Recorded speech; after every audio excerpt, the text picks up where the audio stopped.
तुम्ही कधी तुमच्या मित्राला असं डीजे पुढे गोल गोल गोल गोल पिंगून चक्कर आणली का?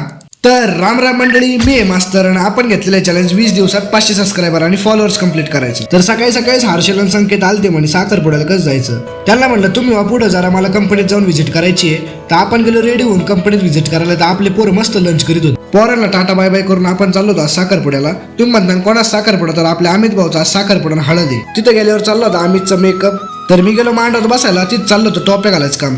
पण काही म्हणा टोपी आपल्याला एकदम भारी दिसत्या. आम्हाला सगळ्यांना काढायचा होता अमित सोबत फोटो.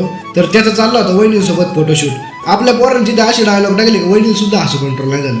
तर या दोघांचा पण फोटोशूट चालला होता. त्यांना पण म्हणलं थांबा भाऊ तुमचं बी होईल लग्न. तिथून आलो आपण नगरला आणि हे म्हणले भाऊ संध्याकाळी हळदीला फाटाकडे लागतील भाऊ, फाटाकडे घ्या. फाटाकडे तर घेतले ठीक बरं, पण त्या पिशा कोण घेणार याच्यावरूनच भांडणं चालली. मग घरी येऊन आपण गेलो हळदीला गेलो तर आम्हीच म्हणलो मोठा शिडी लावला होता. मग आपली गँग काय थांबती काय, मग त्यालाच गोल गोल बिगून नाचायला लागली. त्याला तर पार नंतर चक्कर झालती. व्हिडिओ